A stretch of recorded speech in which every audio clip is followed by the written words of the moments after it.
우리가 마지막 시간에 천국, 우리들이 예수 믿고 가는 그 천국에 관한 특성을 살펴보는데, 오늘 그 세 번째 이전에 첫 번째, 두 번째는, 첫 번째는 하나님이 주시는 그 천국은 우리가 알지 못하는 완전한 새로운 곳이라고 하는, 새로움이 있는 곳이라는 것. 그 다음에 우리가 도저히 이해할 수 없는 excellency, 완전한 탁월함.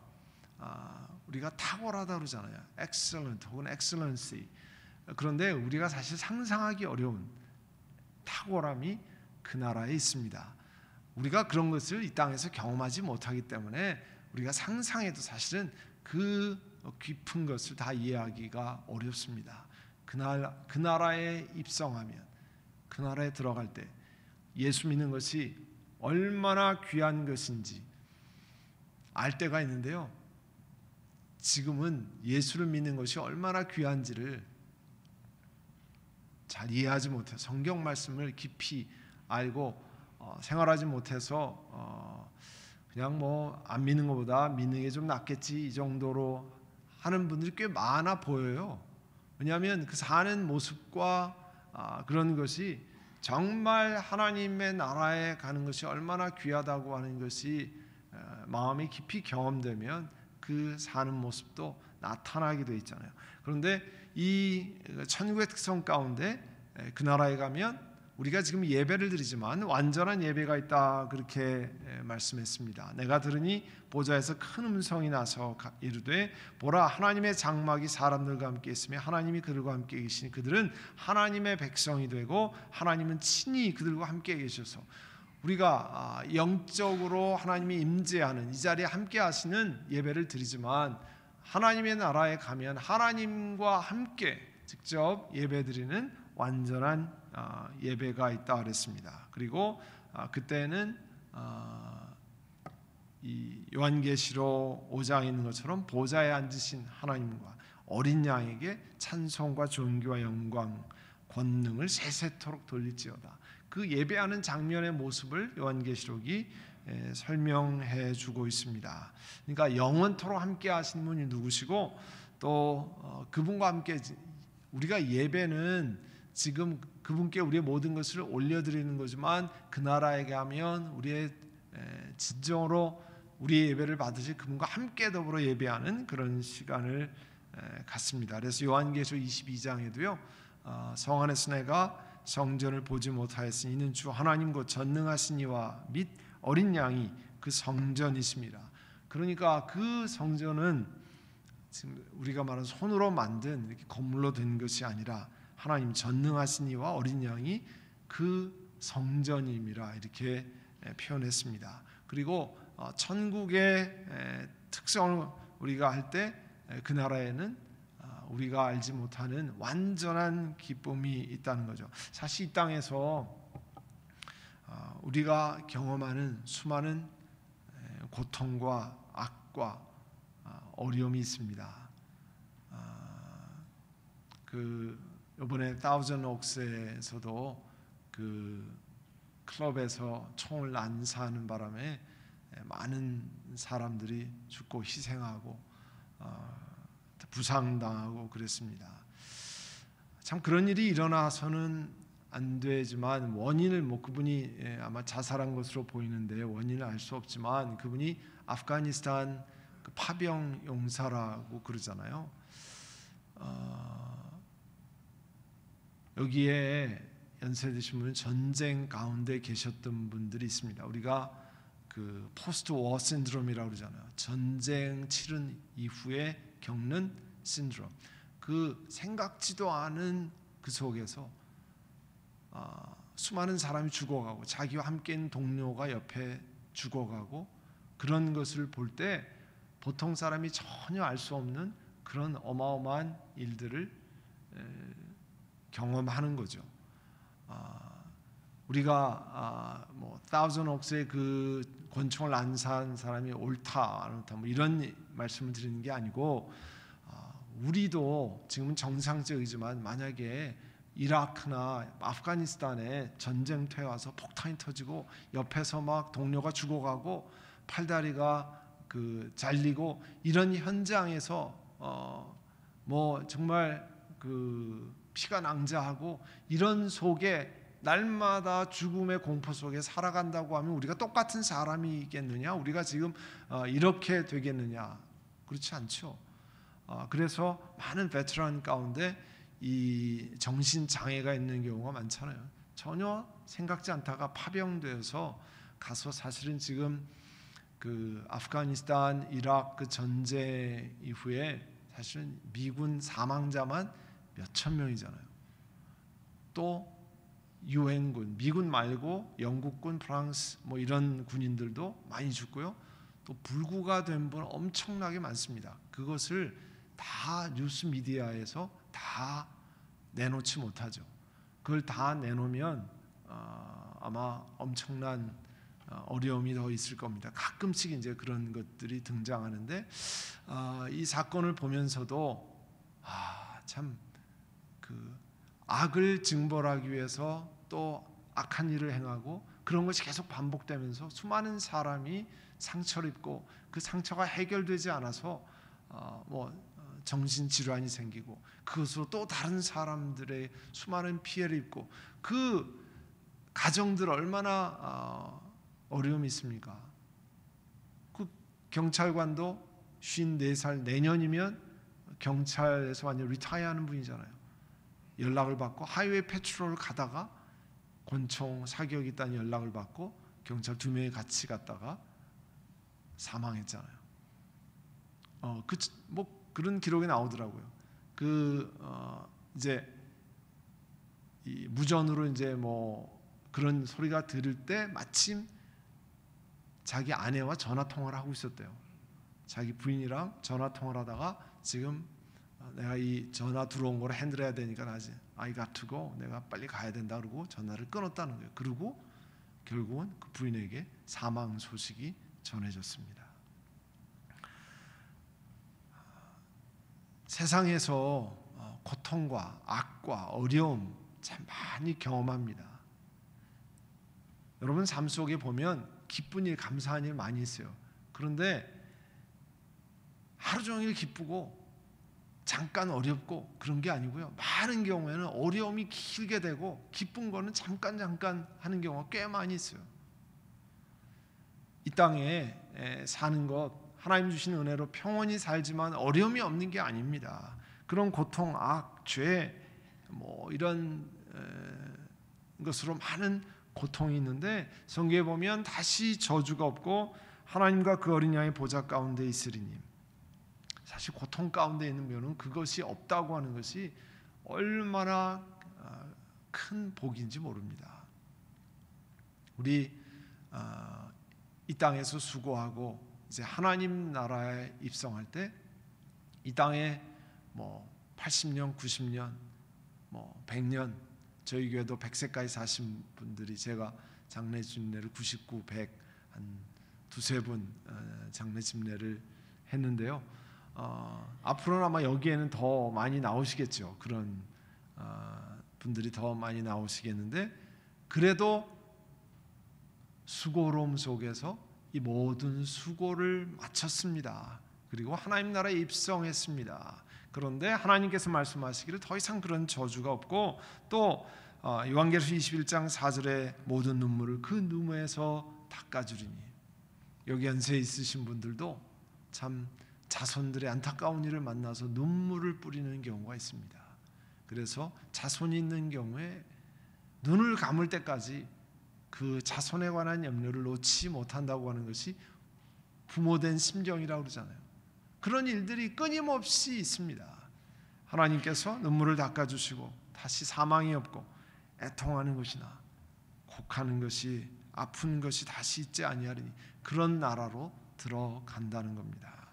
그래서 시편에 있는 것처럼 주의 앞에는 충만한 기쁨이 있고 이것을 우리가 계속되는 기쁨, 그 아픔이나 곡하는 것이나 슬픔과 그 죄악의 경험으로 그런 것이 없는 것에 있어 보지 않았기 때문에 그것이 진짜 우리 그런 것을 만날 때 얼만큼 좋을지 잘 알지 못하는 된다고 생각이 됩니다. 그러나 하나님께서 이렇게 말씀으로 가르쳐 주십니다. 그래서 하늘나라는 영혼에 이르는 잠을 자는 휴식에 가가지고 그냥 날마다 쉰다 그런 뜻이 아니라는 거죠.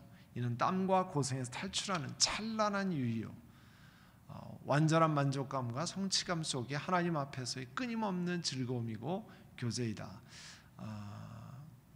땀과 고생과 그 죄악에서 탈출하는 찬란한 유의라고 이렇게 이분이 표현했는데요. 그리고 하나님 앞에 가면 여러분이 궁금했던 것이 이제 완전히 해결될 겁니다. 보면 그 성경 읽다가 또 이 땅에 일어나는 삶이 궁금한 것들이 많잖아요. 하나님이 계시는데 왜 이런 일이 일어났습니까? 하나님이 이 땅의 주관자라고 그러시는데 왜 이런 일이 일어납니까? 그게 대답이 안 되는 경우가 참 많습니다. 하나님 나라에 가면 완전한 지식이 있습니다. 온전히 알리라. 그러니까 어떤 건 참았다가 그때 가서 여쭤보세요. 그러니까 다 이거 목회자들 가져와도 잘 해결이 안 되는 게 엄청 많습니다. 그러니까 그때까지 기억하셨다가 메모를 꼼꼼히 해놓으셨다가 그때 가서 직접 좀 물어주시면 좋겠습니다. 그만큼 우리가 모르는 게 많잖아요. 이해가 되지 않는 것. 다만 우리가 아는 것은 하나님은 선하신 분이고 하나님 좋으신 분이니까 내가 이해가 안 되지만 뜻이 있을 거다 하는 거죠. 또 하나님의 나라에는 완전한 생명이 있다고 그랬습니다. 우리 요한계시록 22장 1절 2절 한번 읽어볼까요? 또 그가 수정같이 맑은 생명수의 강을 내게 보이니 하나님과 및 어린 양의 보좌로부터 나와서 길 가운데 흐르더라. 강 좌우에 생명나무가 있어 12가지 열매를 맺되 날마다 그 열매를 맺고 그 나무 잎사귀들은 만국을 치료하기 위해서 있더라. 거기에 온전한 생명이 있다고 그랬습니다. 그리고 그때 가면 하나님 앞에 우리가 이 땅에서는 섬기고 서빙한다 그러지만 그 나라에 가야 완전한 섬김이 있다고 그랬습니다. 그러면 이제 마지막 파트로 우리 천국, 헤븐과 우리 그리스도인들이 갖는 태도는 어떤 것인가? 테일러란 분이 믿음이 성도의 선박이며 소망은 그의 닫히고 죽음은 그의 항구이고 그리스도는 선장이며 하늘나라는 우리 그리스도인의 행선지, 우리가 향하는 행선지입니다. 우리가 믿음의 배를 타고 이 땅을 갑니다. 그러나 어디로 향하는 거냐? 하나님의 나라를 향하는 겁니다. 우리는 이 땅에서 방황하고 있는 것이 아니라 목적지가 있어요. 본향이 있습니다. 갈 곳이 정해져 있어요. 다 돌다가 그리로 가는 겁니다. 여러분이 여행을 하면 종착지가 있잖아요. 다시 집으로 오는 종착지가 있는데 그 땅에 갈 때까지 하나님께서 인도하시는 건데요. 자, 첫째는 중요한 것이 천국 시민으로서의 정체성. 그래서 빌립보서 3장 20절에 우리의 시민권이 하늘에 있는지라 거기로부터 구원하는 자 예수 그리스도를 기다리노니. 우리의 시민이 하늘에 있습니다. 뭐 우리가 지금 한국 시민이건 미국 시민이건 혹은 어느 나라 시민이건 상관없이 하나님께서 우리에게 말씀하신 것은 하늘의 시민권을 예수 그리스도로 말미암아 하늘의 시민권을 가진 사람이라고 그랬습니다. 그래서 좀 전에 에베소에 있는 것처럼 다 같이 읽습니다. 2장 5절부터요. 허물로 죽은 우리를 그리스도와 함께 살리셨고 너희는 은혜로 구원을 받은 것이라. 또 함께 일으키사 그리스도 예수 안에서 함께 하늘에 앉히시니. 네, 우리를 일으켜서 그리스도 예수 안에서 하늘에 앉히신다 그랬습니다. 그래서 이 죄악으로 가득 찬 세상에 주소를 둔 자는 의로 가득한 천국에 들어갈 수 없을 것이다. 네, 우리가 퍼머넌트한 주소를 이 땅에 자꾸 가지려고 그러면 하나님의 나라에 관한 그 영원한 처소를 알지 못하게 됩니다. 그래서 여러분이 많이 읽는 책을 쓰신 A.W. 토저라는 분이 어떤 신자는 천국을 믿는다고 하면서 재앙으로 행진하는 사람처럼 보인다. 그러니까 진짜 내가 천국을 믿는 사람이면 어떻게 살 것인가? 이 땅에다가 모든 초점을 가지고 살 것인가? 우리의 초점은 어디에 있어야 돼요? 영원한 것에 초점을 맞추고 일시적인 것에 너무 집착하지 말도록 그렇게 했습니다. 그래서 내가 정말 초점이 어디에 있는지, 우리가 여러분 사진을 이렇게 찍을 때 뭐 지금 스마트폰으로 찍을 때는 그게 잘 나오지 않지만 그 렌즈를 써서 이렇게 찍고 지금 그렇게 할 때는 가까운 데는 흐리고 내가 맞추는 초점만 정확하게 나오는 경우가 있잖아요. 앞에 있는 건 흐릿하고 내가 찍는 꽃, 내가 찍는 나무, 내가 찍는 벌레 그것만 딱 초점 맞추고 앞에 있는 사물들은 주변에 있는 흐릿하게 나오는 그런 이제 초점을 맞추는 경우가 있는데요. 우리 삶도 사실은 초점이 있어야 되잖아요. 이 땅을 다 살아가지만 정말 초점이 어디 있는지. 그래서 거기 있는 것처럼 골로새에 있는 것처럼 위의 것을 생각하고 땅의 것을 생각하지 말라. 하나님이 허락하시는 것에 초점을 맞추고 이 땅을 살아가되 여러분 물질 생활도 하고 경제 생활도 하고 일도 하지만 내 진짜 초점이 어디 있는지를 생각해야 된다는 거죠.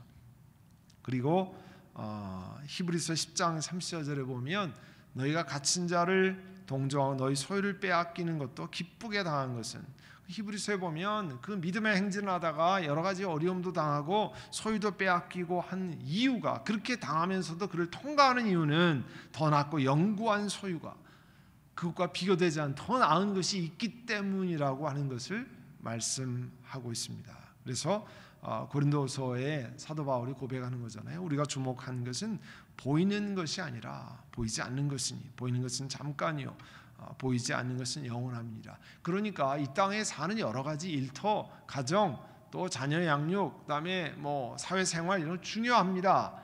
중요하지 않다는 게 아니에요. 지난주에 말씀 있는 것처럼 우리가 소금과 빛이라고 하는 것은 그 땅에 사는 것이 중요한 것을 예수님이 말씀하신 것입니다. 그러나 중점이, 포커스가 거기에만 있으면 그리스도인은 안 된다고 하는 것을 말씀하고 있어요. 그러니까 내 삶의 모든 초점이 어디에 있는지 점검해야 합니다. 오늘 조금 있다가 그와 같은 것을 묵상하고 직접 마지막 이것을 정리하면서 그렇게 하려고 합니다. 왜냐하면 이 땅에는 잠깐이라고 그랬어요. 잠깐. 실로 인생이 짧은 거는 아니지만 그러나 70년, 80년 뒤돌아보면 금세 지나갔구나. 나이 드신 분들도 어렸을 때 친구들 만나면 5, 60년 전 얘기를 어제 것같이 얘기하잖아요. 지금 거보다 더 생생하게 기억하시잖아요. 지금은 다 깜빡깜빡하는데 최근 거는 그때 거는 그냥 너무 선명하게 어디에서 뭐 했던 것까지 다 기억하시고 그렇게 하잖아요. 인생이 짧습니다.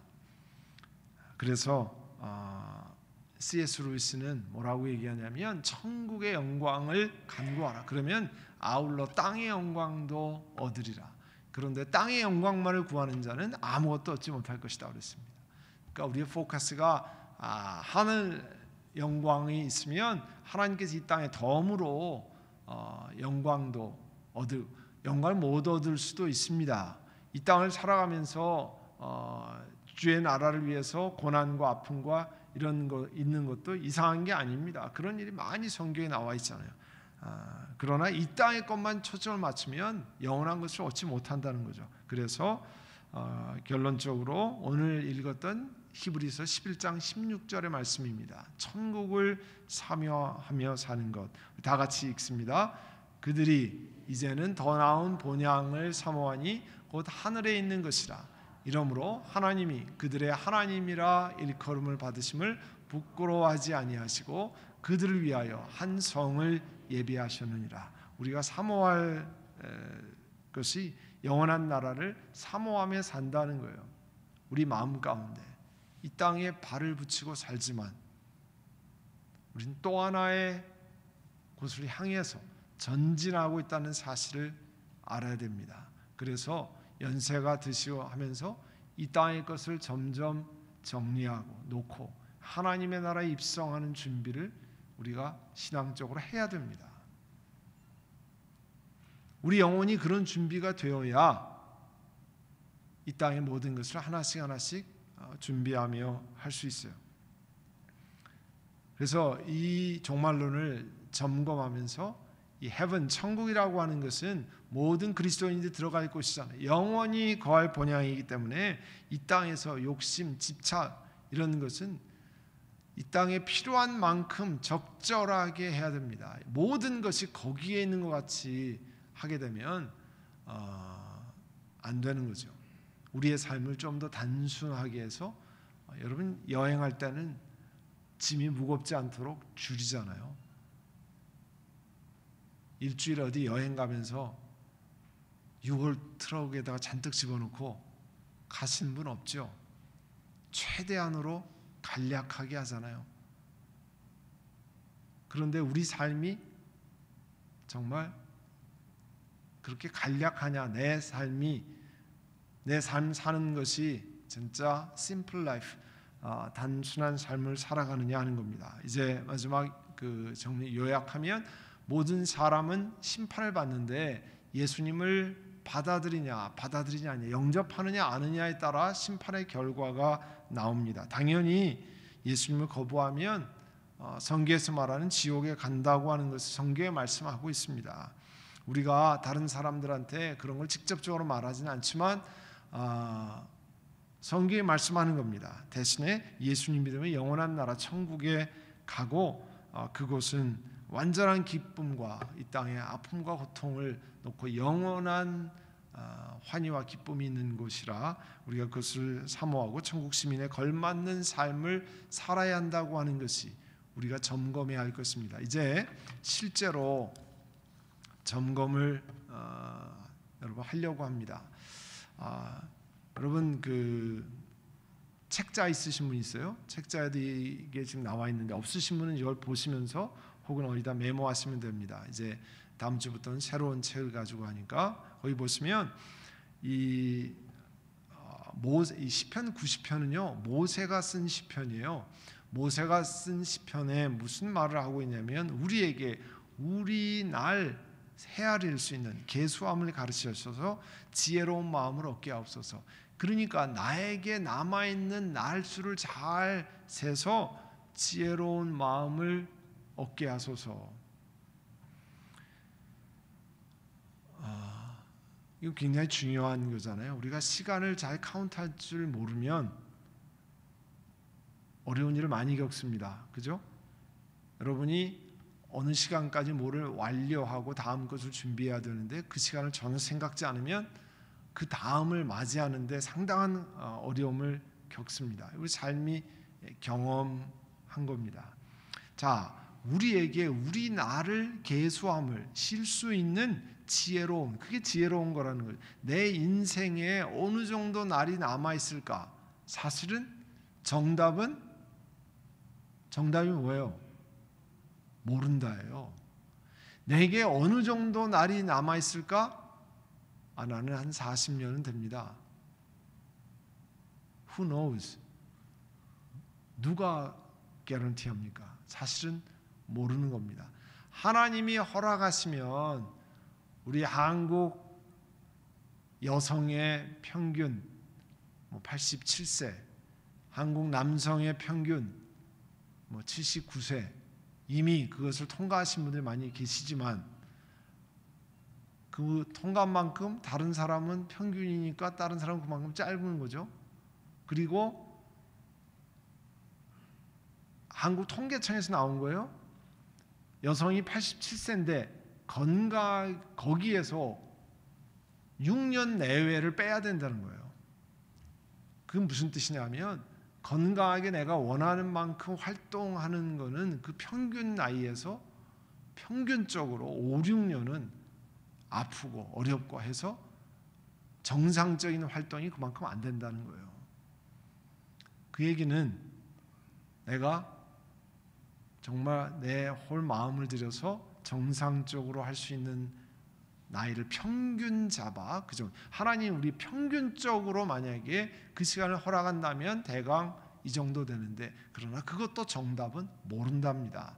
자, 그러면 내가 이 나를 계수하는 지혜로운 마음으로 깨달아 기도했는데 자, 거기 보시면 나의 죽을 날을 내가 세어보면서 살 수 있는 지혜를 달라고 기도했다. 내가 죽는 날을 안다면 하루하루를 더욱 가치 있게 살 것이다. 오늘 마치 내 생의 마지막인 것처럼 살라는 교훈이다. 우리는 언젠가는 죽는다. 피할 수 없는 사실이다. 만일 그날을 알 수 있다면 우리의 삶이 달라지고 많은 준비를 할 것이다. 우리의 생명이 며칠 안 남았다고 가정해 봅시다. 그렇다면 우리들이 반드시 하고 싶은 일이나 해결하고 싶은 일은 무엇인가? 잠시 시간을 내서 생각해 보라. 또 주변 사람들과 그 생각을 나누어 보라. 우리가 이 땅에 얼만큼 살지 알지 못하지만 그러나 하나님이 허락하신 시간만큼 이제 남아있는 인생에 참으로 지혜로운 것이 무엇인지, 우리의 포커스가 어디에 있는지, 또 하나님 앞에 하나님 부르심을 따라 정말 하나님이 가치 있다고 보는 일에 우리의 마음과 재주와 물질과 시간을 투자하고 있는지, 드리고 있는지 돌아보기를 원합니다. 하나님,